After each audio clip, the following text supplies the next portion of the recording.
இவை எல்லாவற்றிலேயும் நாம் நம்மில் அன்பு கூறுகிறவராலே முற்றும் ஜெயம் கொள்கிறவர்கள் இருக்கிறோமே. ஓகே, மலையாளத்தில் பார்த்தீங்கன்னா நாமோ നമ്മെ സ്നേഹിക്കുന്നവൻ മുഖാന്തരം ഇതിന്റെ ഇതൊക്കെയും പൂർണ്ണ ജയം പ്രാപിക്കുന്നു. പൂർണ്ണ ജയം മലയാളത്തിൽ പൂർണ്ണ ജയം. நம்ம வந்து இது எல்லாம் நம்மை ஸ்நேகிക്കുന്നவன் முகாந்தரம், நம்ம இயேசு கிறிஸ்துவை நேசிக்கிறதுனால அவர் முகாந்தரம், அவரால நாம இவை எல்லாவற்றிலும் பூர்ணமா ஜெயிக்கிறோம் சொல்லி மலையாளத்தில் இருக்குது. தமிழ் எப்படி இருக்குது? முற்றிலும் ஜெயம் கொள்ளுகிறோம். இங்கிலீஷ்ல தான் இந்த வார்த்தை வந்து சூப்பரா இருக்கு. ஜெயத்தை விட கொஞ்சம் ஜெயம், வெற்றியை விட கொஞ்சம் வெற்றி அப்படின்ற மாதிரி. வெற்றி மேல் வெற்றி சொல்லுவோம் இல்லையா தமிழ்ல, வெற்றி மேல் வெற்றி. அது மாதிரி எழுது வெற்றியை விட வெற்றியா இருக்குதுன்ற மாதிரி அது இங்கிலீஷ்ல இருக்கு. அந்த ரூட் வேர்டு வந்து அப்படிதான் இருக்குது. கவனிங்க, இவை எல்லாவற்றிலேயும் நாம் நம்மில் அன்பு கூறுகிறவராலே முற்றும் ஜெயம் கொள்ளுகிறவர்களா இருக்கிறோமே. முதல்ல எதை குறிச்சு பைபிள் பேசுது, எதை வந்து தேவன் வெற்றின்னு சொல்றாரு அப்படிங்கிறத முதல்ல புரிஞ்சுக்கணும். எதை ஜெயம் சொல்றோம்? இப்போ இயேசு கிறிஸ்து சிலுவையில தொங்குறாரு இல்லையா, தொங்குறாரு. அப்ப அந்த வழியா போனவங்க என்ன பண்ணாங்க? தலையை துலுக்கி என்ன பண்ணாங்க? நீ தேவகுமாரன் இறங்கி வா அப்படி சொன்னாங்க. அப்படிதானே? இயேசு கிறிஸ்து சிலுவையில தொங்கும் போது என்ன சொன்னாங்க? இவன் வந்து அநேக ரட்சித்தான், தன்னைத்தான் ரட்சிக்க முடியல அப்படி சொன்னாங்க. அப்ப இயேசு கிறிஸ்து சிலுவையில தொங்கும் போது அது வந்து உலகத்தின் பார்வையில அது வந்து எல்லாருக்கும் எப்படி தெரிஞ்சது? ஒரு தோல்வியா தெரியுது. அப்படிதானே? ஆனா உண்மையிலேயே இயேசு என்ன செஞ்சாரு? கொலேசியர் 2ஆம் அதிகாரம் அதனுடைய 15-14 வாசிங்க. 2:14. இல்ல கொலேசியர் 2:14. விரோதமாகவும் இருந்த கையெழுத்தை குலைத்து அதை நடுவில் இராதபடி எடுத்து சிலுவையின் மேல் ஆணி அடித்து துரைத்தனங்களையும் அதிகாரங்களையும் உறுதி கொண்டு வெளியரங்கமான கோலமாக்கி அவைகளின் மேல் சிலுவையிலே வெற்றி சிறந்தார். அப்ப இயேசு கிறிஸ்து வந்து சிலுவையில ஜெயிச்சார்னு சொல்லி கொலேசியர் 2:14-15 சொல்லுது. ஆனா அந்த வழியா போனவங்க என்ன சொன்னாங்க? தோத்து போயிட்டாரு. அதானே? இயேசு வந்து என்ன ஆயிட்டாரு? தோத்துட்டாரு. இயேசு வந்து சிலுவையில அவமானமாயிட்டாரு.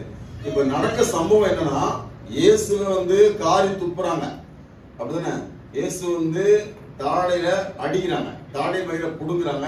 இயேசு வந்து கோலால் அடிக்கிறாங்க, அவரை துப்புறாங்க. வேலைக்காரர்களும் கன்னத்தில் அறைந்தார்கள் பைபிள் சொல்லுது. அந்த வழியா போறவங்க தலையை துலுக்குறாங்க. நீ தேவகுமாரன் சொல்லி இறங்கி வா, அப்ப நாங்க நம்புறோம்னு சொல்றாங்க. அப்படிதானே? அப்போ நடந்த சம்பவம் நீங்க பாத்தீங்கன்னா இயேசு தோற்று போனதா தான் எல்லாரும் பாக்குறாங்க. ஆனா சத்தியத்தில் இயேசு தோற்கல, ஜெயிச்சார். ஹல்லேலூயா. இயேசு ஜெயிச்சார். ஹல்லேலூயா. இன்னைக்கும் பாத்தீங்கன்னா உலகம் வந்து எப்படி ஒருத்தர் வந்து அவங்க ஜெயிச்சாங்கன்னு சொல்லுதுன்னா, அவங்க வந்து நல்ல பெரிய வீடு கட்டிருக்காங்க, அவங்க நல்ல கார் 4 கார் வச்சிருக்காங்க, அவங்க பேங்க்ல வந்து கோடிக்கணக்கில் ப்ராப்பர்ட்டிஸ் இது காசு இருக்குது, அவங்க வந்து நிறைய படிச்சிருக்காங்க, அவங்க வந்து நான் சொல்ல புரியுதா? அல்லேலூயா. இதெல்லாம் பார்க்கும்போது என்ன சொல்லுவாங்க உலகத்துல? அவன் ஜெயிச்சான்ப்பா, அச்சீவ் பண்ணிட்டான்ப்பா, லைஃப்ல வந்து சின்ன வயசுல அச்சீவ் பண்ணிட்டான்ப்பா, அவன் வந்து 50, 60, 70 வயசுல 12, 30, 40 வயசுல அச்சீவ் பண்ணிட்டான்ப்பா அப்படின்னு உலகத்துல பேசுவாங்க. இது உலகத்தின் பாஷை. அல்லேலூயா. சொல்லுங்க, புரியுதா? அல்லேலூயா. இத சொன்னா இல்லையா, நாம வந்து ஜெயிச்சிட்டோம் அப்படின்னு சொன்னா பாத்தீங்களா? அவன் பயோடேட்டா பாருங்க, 2 கொரிந்தியர் இருப்பாங்க, அவன் எப்படி ஜெயிச்சான்னு போட்டிருக்கான் பாருங்க. 2 கொரிந்தியர்ல இருக்கு, அவனே சொல்றான். 2 கொரிந்தியர் 11ஆம் அதிகாரம் வாங்க. 2 கொரிந்தியர் 11 வந்துட்டீங்களா? 23 முதல் வாசிங்க. அவர்கள் ஊழியக்காரரா, நான் அதிகம் புத்திமானாய் பேசுகிறேன், நான் அதிகமாய் பிரயாசப்பட்டேன், அதிகமாய் அடிபட்டவன், அதிகமாய் காவல்களில் வைக்கப்பட்டவன், அநேகம் தரம் மரண அவதியில் அகப்பட்டவன், யூதரால் ஒன்றும் குறைய 40 அடியாக 5 தரம் அடிக்கப்பட்டேன், 3 தரம் அடிக்கப்பட்டேன், 1 தரம் கல்லெறியுண்டேன், 3 தரம் கப்பல் சேதத்தில் இருந்தேன், கடலிலே ஒரு ராப்பகல் முழுவதும் போக்கினேன், அநேக தரம் பிரயாணம் பண்ணினேன், 6 நாள் வந்த ஆறுகளால் வந்த மோசங்களிலும் கள்ளரால் வந்த மோசங்களிலும் என் சுய ஜனங்களால் வந்த மோசங்களிலும்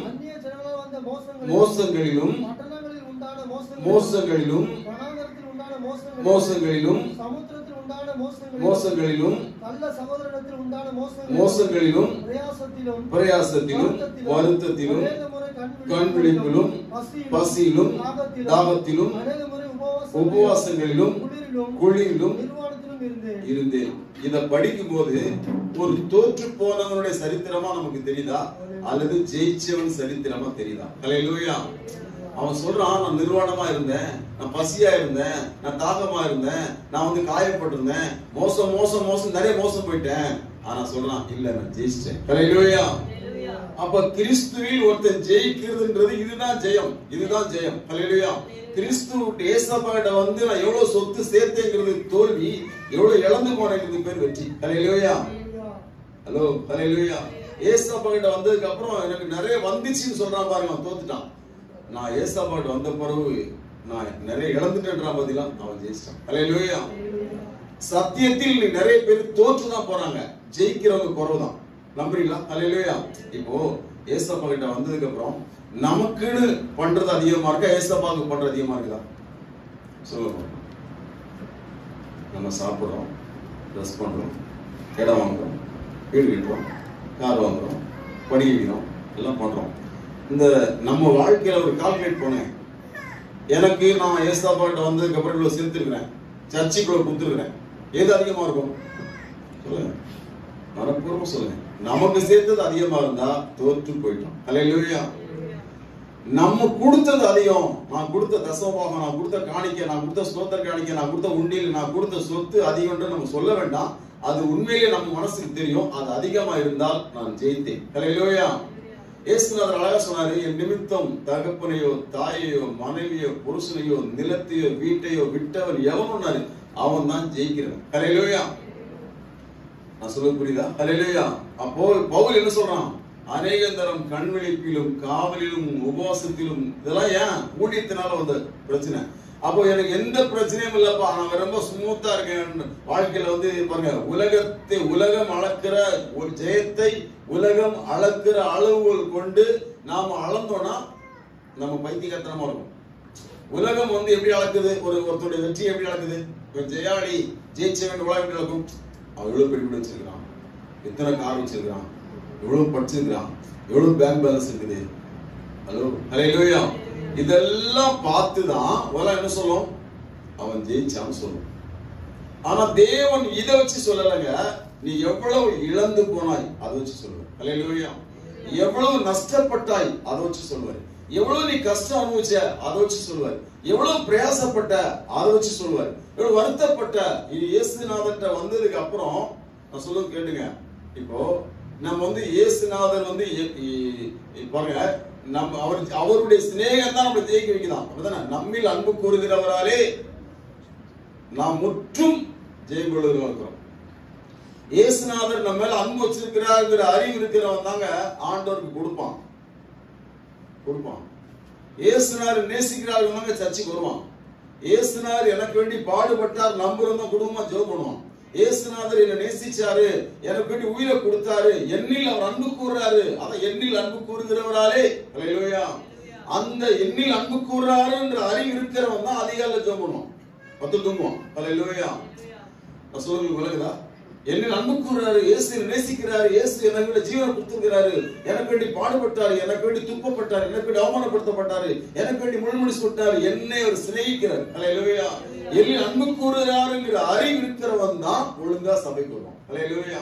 ஒழுங்கா தசமம் கொடுப்பான், ஒழுங்கா காணிக்கை கொடுப்பான், ஒழுங்கா உண்டியல் கொடுப்பான், ஒழுங்கா ஊழியம் பண்ணுவான், ஒழுங்கா பாவம் செய்ய மாட்டான், பரிசுத்தமா இருப்பான், ஒழுங்கா குடும்பம் பண்ணுவான், தனிஜம் பண்ணுவான், பைபிள் வாசிப்பு எல்லாம் பண்ணுவான். ஏன் சொல்லுங்க? ஏன் அந்த ஆள ஜெயிக்கிறான்? அதிகால உறக்கத்தையும் ஜெயிக்கிறான். இல்ல என்னில் அன்பு கூர்ந்துட்டாரு. ஏன் ஆண்டவருக்கு காணிக்கை நல்லா கொடுக்குறான்? அவன் தெரியுது எனக்கு அன்பு கூர்ந்துட்டாரு என் மேல. அப்ப என்னில் அன்பு கூறுகிறவராலே நான் முற்றும் பணாசை ஜெயிப்பேன். ஹல்லேலூயா. என்னில் அன்பு கூறுகிறார் உலகத்தின் பெருமை நான் ஜெயிப்பேன். ஹல்லேலூயா. ஹலோ, ஹல்லேலூயா. அப்போ உலகம் உலகம் எப்படி பாக்குது? உலகம் பார்க்கிற வச்சு வேற. சொல்ல போனா உலகம் வந்து இப்ப நமக்கு பிரச்சனை இல்லை அப்படின்னு நான் சொல்ல, நமக்கு பிரச்சனை இல்லைன்னு நான் சொல்லுங்க, நமக்கு கஷ்டம் இல்லைன்னு சொல்ல, உபத்திரவம் இல்லைன்னு சொல்ல, நம்முடைய பிரச்சனையை உபத்திரவத்தை ஜெயித்தவன் நம்மோடு இருக்கிறான். ஹல்லேலூயா. அதான் விஷயம். நம்ம ஆண்டவர் வந்து நம்ம உபத்திரவத்தோட பெரிய ஆண்டவர். அவர் வந்து நமக்கு பிரச்சனை ஒண்ணு இல்லைன்னு சொல்ல, எல்லாம் உண்டு, உலகத்தில் உபத்திரம் உண்டு. ஆனா உங்க கூட இருக்கிற நான் அதை ஜெயிச்சுதான் உங்க இருக்கிறேன். ஹல்லேலூயா.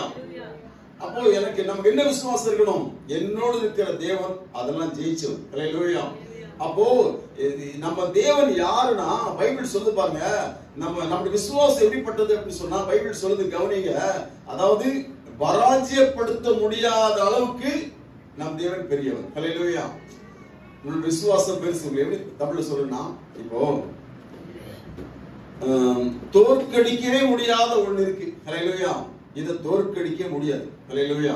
அப்ப பாருங்க, நம்மள வந்து பிசாசால தோற்கடிக்கவே முடியாது. ஹல்லேலூயா. ஏன்னா கிறிஸ்து நம்மில் அன்பு கூர்ந்தார். ஹல்லேலூயா. அதனால பைபிள் சொல்லுது பாருங்க, நம்மில் அன்பு கூறுகிறவராலே நாம் முற்றும் ஜெயம் கொள்கிறோம். ஹல்லேலூயா. அப்படின்னா நம்மளால தரித்திரத்தால நம்மளை ஜெயிக்க முடியாது. ஹல்லேலூயா. வியாதியால நம்ம ஜெயிக்க முடியாது, பிசாசால நம்மள ஜெயிக்க முடியாது. ஏன்? இயேசுவை ஜெயிக்க முடியல, அப்ப ஒண்ணே ஜெயிக்க முடியாது. ஹல்லேலூயா. அப்ப என்னில் அன்பு கூறுகிறவராலே முற்றும் ஜெயம். ஹல்லேலூயா. அப்போ இயேசுவை வந்து யாராவது பராஜயப்படுத்த முடியுமா, தோற்கடிக்க முடியுமா? முடியாது. ஹல்லேலூயா. அப்ப இயேசுவை வந்து ஒருத்தரால ஜெயிக்க முடியாதுன்னா ஒண்ணே ஜெயிக்க முடியாது. ஹல்லேலூயா. அந்த விசுவாசம் நமக்கு எப்பவுமே இருக்கணும். என்ன, இப்போ மரணத்தை கண்டு உலகமே நடுங்குது, ஆனா நீயும் நானும் மரணத்தை கண்டு நடுங்கிறதுக்கு இல்ல, இந்த மரணத்தை ஜெயித்தவன் என்னோடு உண்டு. ஹல்லேலூயா. அப்ப அந்த மரணம் எனக்கு வந்து தோல்வி கிடையாது. இயேசுநாதரை கொண்டு போற ஒரு பாலம். ஹல்லேலூயா. ஒரு வண்டி. ஹல்லேலூயா. அந்த பக்கம் கூட போகுது. அப்ப எனக்கு என்ன விசுவாசம் இருக்குன்னா, நான் வந்து ஜெயிக்க பிறந்தவன். ஹல்லேலூயா. நான் இப்ப எதை ஜெயிக்கணும்? நான் சொன்னேன் உங்களுக்கு, கிறிஸ்துக்காக, அதாவது தரித்திரமா இருக்குமா, கிறிஸ்துக்கு வேண்டி நிர்வாணமா இருக்குமா, கிறிஸ்துக்கு வேண்டி உபத்திரப்பட்டிருக்கமா, கிறிஸ்துக்கு வேண்டி கண்விழிச்சிருக்கமா, கிறிஸ்துக்கு வேண்டி என்ன பாடுபட்டோம். இயேசுநாதர் நமக்கு வேண்டி உயிரை கொடுத்தாரு அப்படின்னு சொன்னா, நம்மில் அன்பு கூறுகிறவராலே நம்ம எதெல்லாம் ஜெயிக்கணும், இதெல்லாம் ஜெயிக்கணும். பணாசியை ஜெயிக்கணும், எல்லாத்தையும் என்ன செய்யுங்க. அப்போ நம்ம ஜெயிக்க தான் பிறந்திருக்கிறோம். பிசாசுக்கு தெரியுதுங்க, இவன் நம்மள ஒண்ணுமே பண்ண முடியாது. யாருக்கு தெரியும்? பிசாசு தெரியும். ஹல்லேலூயா. நம்மள ஒரு பாவம் செய்ய வைக்கிறான், பாவம் செஞ்சு முடிஞ்சு என்ன பண்ணுவோம்? ஏசப்பா என்ன மன்னிச்சிருக்கமோ. அப்ப அவன் செய்ய வச்சு என்ன நினைப்பா தெரியுமா? அட பைத்தியம், இவனை போய் நான் பாவம் செய்ய வச்சிருக்கேன், வருத்தப்பட தான் செய்யும். ஹல்லேலூயா. ஏன்னா பாவத்தால பைபிள் பவுல் சொல்றான், மரணமோ பாவமோ எதுவுமே நம்மளை ஜெயிக்க முடியாது. ஹல்லேலூயா. எதுவுமே நம்மளை ஜெயிக்க முடியாது. அந்த அளவுக்கு நம்ம சிருஷ்டிக்கப்பட்டிருக்கிறோம். இன்னும் சொல்ல போனா, இயேசு நமக்காக மரிச்சதுனால, இயேசு சிலுவையில தொங்குறத உலகம் பார்க்கும்போது எப்படி பார்த்துச்சு? பைத்தியகாரத்தனம் ஆகி போச்சு. இவன் தோத்து போயிட்டான் பாரு, இவன் கடவுள் நம்ம நினைச்சோம், அவர் எங்களை காப்பாற்றுவார் நம்பி இருந்தோம். அது எம்மாவுக்கு சரி பேசுறாங்க, என்ன பேசுறாங்க? எங்களை என்ன செய்வார்? வீட்டுக் கொள்வார், இவர் வந்து இப்படி பண்ணுவார் அப்படி பண்ணுவார் நம்பி இருந்தோம். அப்பதான் இயேசு திட்டார், புத்தி இல்லாதவங்களேன்னு சொல்லுறது, மந்த புத்தி உள்ளவங்களை திட்டு வருது. அப்போ நமக்கு சபைக்கு வர நமக்கு ஒரு அறிவு இருக்கணும். நாம வந்து வெற்றினா எது வெற்றி கிடையாது. நிறைய காசு உண்டாக்குறது, வீடு உண்டாக்குறது, நம்ம சொத்து உண்டாக்குறது, படிக்கிறது, பேரு புகழ் அந்தஸ்து, அது வெற்றி அல்ல. சத்தியத்தில் அது தோல்வி. ஹல்லேலூயா. நீ போய் லாக் ஆயிட ஒரு இடத்துல, எதுல ஒண்ணு நிலம் பண்ற லாக் ஆயிடுவ, பணாசியில லாக் ஆயிடுவ, ஒரு பேர் புகழ்ல லாக் ஆயிடுவ, ஏதோ ஒண்ணு லாக் ஆயிடுவ. ஆனா வந்து இதெல்லாம் ஒண்ணு இல்லப்பா. ஹல்லேலூயா. எது பரலோகத்துக்கு வரும்னு சொன்னா, ஆத்துமா பரலோகத்துக்கு வரும். ஹல்லேலூயா. அப்ப நான் வந்து என்ன பண்ணணும்? அதை காப்பாற்றணும், அதை தான் காப்பாற்றணும். அது ஒண்ணு பரலோகத்துக்கோ நரகத்துக்கோ போக போகுது. அதை பரலோகத்துக்கு கொண்டு வரதுக்கு நான் என்ன பிரயாசப்படணும், அதை மட்டும் தான் பண்ணணும். அதுதான் ஜெயம். ஹல்லேலூயா. எது ஜெயம் அல்ல, அதெல்லாம் அற்பமான காரியம். உலகத்தின் ஆசீர்வாதம் எல்லாம் பைபிள் சொல்லுது, உங்களுக்கு இன்னது தேவை என்று பரமபிதா அறிந்திருக்கிறார். அவருக்கு தெரியும். ஹல்லேலூயா. இன்னது தேவைன்னு தெரியும். ஹல்லேலூயா. அவருக்கு தெரியும் உனக்கு என்ன பண்ணா உன்னை உயர்த்துன்னு அவருக்கு தெரியும். ஹல்லேலூயா. அப்போ அவர் என்ன பண்ணாரு? இன்னது தேவை என்று அவர் அறிந்திருக்கிறார். ஹல்லேலூயா. அப்போ நம்ம என்ன நினைக்கிறோம்? உலகத்துல நிறைய சேர்த்து வச்சா ரொம்ப பணக்காரன் ஆண்டு ஆசீர்வதிச்சார். ஹல்லேலூயா. எத்தனை மணி நேரம் ஜெபம் பண்ற? இல்ல, இப்ப எனக்கு நான் ஜெபம் பண்ண வேண்டிய அவசியம் இல்ல. முன்னாடி எனக்கு வீடு இல்ல, வாசல் இல்ல, சொத்து இல்ல, சுகம் இல்ல, நான் உட்காந்து உருண்டு புரண்டு ஜெபம் பண்ண, உபவாசங்களா இருந்து மாசம் 5000 ஜெபம் பண்ண. இப்ப எங்களுக்கு அவசியம் இல்ல. ஹல்லேலூயா. நாங்கள் ஜெயித்து விட்டோம். ஹல்லேலூயா. நீ உடம்பு முடியாது, பிரஷர் ஆயிடுச்சு, சுகர் ஆயிடுச்சு, ஜெபம் பண்ணிடாத, உபவாசம் போடுறாத. கேக்குதா? ஹல்லேலூயா. அப்ப என்னன்னா, பைபிள் என்ன சொன்னா எது ஜெயம், அது அந்த அறிவு நமக்கு எது ஜெயம்ங்கிற அறிவு முதல்ல அந்த போத்தியம் நமக்கு எப்ப இருக்கு தெரியுமா? சபைக்கு வந்த புதுசுல அந்த போத்தியம் நமக்கு இருக்கும், அந்த பக்குவம் நமக்கு இருக்கும். சபைக்கு வரும்போது நம்ம இருந்தோம் உடம்படியா வந்திருப்போம், எப்பா ஏசப்பா சுதந்திரம் தான் இருப்பான், அது சந்தோஷமா அந்த ஒரே விஷயம். இந்த 12 வருஷம் பெரும்பாலும் சிரியால மாறி இருந்திருப்போம் வந்த புதுசுல. சபைக்கு வருவோம், அப்புறம் நல்ல சாப்பாடு கிடைச்சனால அப்பா கர்த்தர் கூட இருக்காரு, நல்ல அறிவு வந்துடும். அப்ப வந்து ஏசப்பா இருந்தா சோறு கூட வேணாப்பா, எனக்கு ஆண்டவர் கிடைச்சா போதுப்பா, ஏசுநாதரே ஒரு உபவாசத்துல இருப்போம்.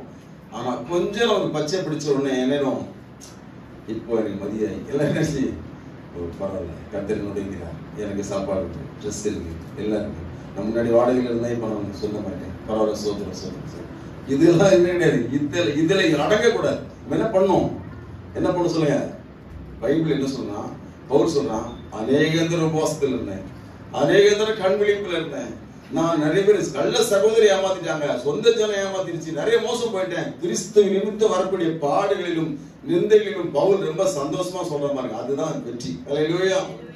இயேசுநாதருக்கு அதான் வெற்றி. இயேசுநாதர் வந்து சிலுவையில் அவ்வளவு கேவலப்படுத்தினாங்க, ஆனா தேவன் சொல்றாரு, பைபிள் சொல்றது இயேசு ஜெயிச்சிட்டாரு. அல்லேலூயா. இயேசு ஜெயிச்சிட்டாருங்க.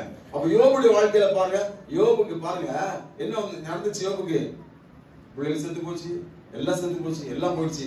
யோபு வந்து பிசாசு என்ன சொன்னா, நீ தோத்து போயிட்டடா, வாழ்க்கையில நாசமா போயிட்ட, நீ இயேசுன கடவுளுக்கு பின்னாடி போனல, ஆண்டவருக்கு உத்தமமா இருந்தல. நான் பொண்டாட்டியே சொன்ன, என்ன சொன்னா, நீ இன்னுமா உத்தமத்துல இருக்கிற, நீ இன்னுமா உத்தமத்துல இருக்கிற, தேவனை தூசித்து ஜீவனை விடுன்றா. அப்ப உலகமே என்ன சொல்லுது, நீ தோற்று போன. அல்லேலூயா. யோபுக்கு தெரியுது, ஓடி நான் ஜெயிச்சிட்டேன். அல்லேலூயா. அப்ப தேவன் சொன்னாரு, யோபு ஜெயித்தான். அல்லேலூயா. பிசாசுக்கு வெட்கமாயிடுச்சு. யோபு பார்த்தோம், யோபு எது வெற்றின்னு யோபுக்கு தெரிஞ்சிச்சுல. அதான் நமக்கு எது இன்னைக்கு மெய்யான சமாதானம், எது மெய்யான சொத்து, எது மெய்யான ஆசீர்வாதம் நம்ம தெரிஞ்சாலே, கண்ணு திறந்தாலே நமக்கு நல்லது. அல்லேலூயா. கண்ணு திறக்காம என்னது அற்ப சந்தோஷத்துக்காக, சோத்துக்காக பைபிள் சொல்லுது, சகல வார்கோதுமைக்காக, ஒரு சிறகை வார்கோதுமைக்காக அலையக்கூடாது. அல்லேலூயா. திராட்சரச தொட்டி நமக்கு பிழை போட்டாது. அல்லேலூயா. இயேசுநாதர் ஆசீர்வதிக்க ரொம்ப நேரம் ஆகாது, எவ்வளவு நேரம் ஆகும்? நீ தண்ணி எடுத்து ஊத்து, ஜூஸ் வரும். அல்லேலூயா. அவருக்கு எல்லாம் சாத்தியம். அப்புறம் தெய்வத்தை பெருசா பார்க்கணுங்க. நம்ம தேவன் பெரியவர், அவருக்காக நான் அவருக்கு என்ன பண்ண போறேன், அதான் மேட்டர். இப்போ அவர் என்ன பண்ணாரு, உயிரே குத்துறாரு. அல்லேலூயா. நம்ம பாவத்தை தொலைச்சிட்டாரு, சாபத்தை தொலைச்சிட்டாரு, பிசாசுகளோடு துரத்திட்டாரு, நம்மள நரகத்தின் தண்டனை விலைக்கு பரலோகத்துக்கு கொண்டு போயிட்டாரு. சொல்ல போனா பரலோகத்துக்கு ஆயிட்டோம், நம்ம அப்படித்தானே ஆயிட்டோம். அல்லேலூயா. நம்ம எல்லாம் யார் இப்போ? தேவனுடைய பிள்ளைகள். அப்போ இவ்வளோ செஞ்ச தேவனுக்காக நம்முடைய வாழ்க்கையை கொடுக்கணுமா கொடுக்கூடாதா? வாழ்க்கையை கொடுக்கணுமா கொடுக்கூடாதா? எப்படி கொடுப்பீங்க சொல்லுங்க. தேவனுக்காக என்ன செய்ய போறோம்? அப்போ தேவனுக்காக நம்ம சிலரை இழக்கணுங்க. தேவனுக்காக சிலர் மனுஷன் நம்ம இழக்கணும், சில சொந்த பந்தத்தை நம்ம இழக்கணும். எதையுமே இழந்துடக்கூடாதா? இப்படி இயேசு இழந்துடும் சொல்றேன். இயேசுநாதருக்கு நம்ம என்ன செய்ய வேண்டியிருக்கோம்? நிறைய இழப்புகளை சந்திக்க வேண்டியிருக்கும், சில வேதனைகளை சந்திக்க வேண்டியிருக்கும்.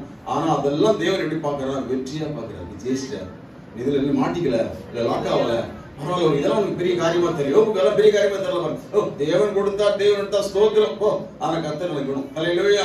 அவரை கொன்று போட்டாலும் பவுல் சொல்றான், சூப்பரா சொல்றாங்க.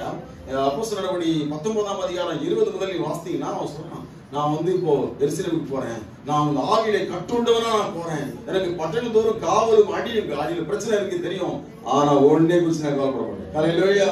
அவன் சொல்றான், போராடலாம், பிடிப்பாங்க, அடிப்பாங்க, கல்லெறிவாங்க, என்னென்ன பண்ணிட்டு போறாங்க, என் பிராணனையும் அருமையாக நான் நின்னேன். அல்லேலூயா. எனக்கு இதெல்லாம் விஷயமே இல்லை, கர்த்தர் இடத்துல கொடுத்த ஊழியத்தை நிறைவேற்ற நான் விரும்புறேன். அல்லேலூயா. நான் அந்த பரம தரிசனத்துக்கு கீழ்ப்படியாக இருக்க விரும்பலன்ற மாதிரி, அதாங்க தரிசனம், அதாங்க வெற்றி. அல்லேலூயா. பவுலுக்கு தெரியுது, நம்ம ஒரு இடத்துல போனா அடிப்பாங்கன்னா போக மாட்டோம், அதானே, அங்க போனா பிரச்சனை பண்ணுவாங்கன்னா போக மாட்டோம். பவுல் சொல்றான், பண்ணுவாங்க, எனக்கு ஆவியானவர் நல்லா சொல்றாரு, நீ போற இடத்துல அடிப்பாங்க சொல்றாரு, நீ போற இடத்துல கட்டுகள் இருக்கு சொல்றாரு, நீ போற இடத்துல காவல் இருக்கு சொல்றாரு, எனக்கு நல்லா தெரியுது, ஆனா போவேன். அல்லேலூயா. ஏன் நான் போவேன்? ஏன் சொல்லுங்க? அதுதான் ஆண்டு பாக்காரு. இவன் பிசாசுக்கெல்லாம் போயிட மாட்டான், மனுஷன்லாம் போயிட மாட்டான், பண ஆசைக்கெல்லாம் போயிட மாட்டான், எதுக்கும் அடங்க மாட்டாங்க, இயேசுநாதருக்கு மட்டும் தான் அடங்குவான். அல்லேலூயா. அதுதாங்க வெற்றி. அல்லேலூயா. அப்ப நம்ம நிறைய பேர் என்ன நினைக்கிறோம், ஐயோ நான் வந்து காசு அண்டையில தோத்து போயிட்டேன், சத்தியமணி தோற்கல. அல்லேலூயா. என்ன நினைக்கிறோம், ஐயோ சர்ச்சுக்கு வந்து எத்தனை வருஷம் ஆச்சு, ஆனா ஒண்ணு நான் உண்டாக்கல, தோற்கல, ஜெயிச்சிருக்கு. அல்லேலூயா. ஆனா எங்க நம்ம தோத்து போயிடும் சொல்லுங்க? எங்க தோத்து போயிடும்? அதெல்லாம் வாய் பழக்கம் பார்த்தீங்களா, ஐயா எனக்கு அதுல இது இல்ல, அப்ப நம்ம தோத்துறோம். அல்லேலூயா. கண்டிப்பா நம்ம தோத்துறோம். நான் சொல்லுவேங்க, நமக்கு இன்னது தேவை என்று நீங்க எப்ப அறிய ஆரம்பிக்கிறீங்களோ, எது வெற்றின்னு அறிய ஆரம்பிக்கிறோம், அப்போ உங்களுக்கு இதெல்லாம் கூட கொடுக்கப்படும். ஹல்லேலூயா. மத்தேயு 6:33 சொல்லுது இல்லையா, முதலாவது தேவராஜ்யத்தை நீதியை தேடு, அப்போ இதெல்லாம் என்ன செய்யப்படும்? கூட கொடுக்கப்படும். ஹல்லேலூயா, கூட கொடுக்கப்படும். அப்போ நாம இன்னைக்கு என்ன செய்யணும்? இவ எல்லாவற்றிலேயும் நாம் நம்மில் அன்பு கூறுகிறவராலே முற்றும் ஜெயம் கொள்ளுகிறோமே என்று வசிக்கிறோம். அப்ப நம்ம ஜெயிச்சிட்டோம், நம்ம ஜெயிக்க போறோம்ல, ஆல்ரெடி நம்ம வின் பண்ணிட்டோம். ஹல்லேலூயா. ஒரு 5 காரியத்தை நான் சொல்லிடுவேன். 5 அங்க இருக்குதான், வரையும் வெளியே போல ஷார்ட் டைம்ல சொல்லிடுவாங்க. 31 வசனம் முதல்ல வாசிங்க. 31. ஏன் நம்ம ஜெயிக்கிறோம்? நம்ம ஜெயிச்சிட்டோங்கிறத கன்ஃபார்ம் பண்றது முன்னாடியே தேவன் சொல்லிட்டாரு. இதெல்லாம் சொல்லிதான் நம்ம ஜெயிச்சோம்ன்றாரு. முதல்ல என்ன சொன்னாரு பாருங்க, 31 வாசிங்க. இவர்களை குறித்து நாம் என்ன சொல்லுவோம்?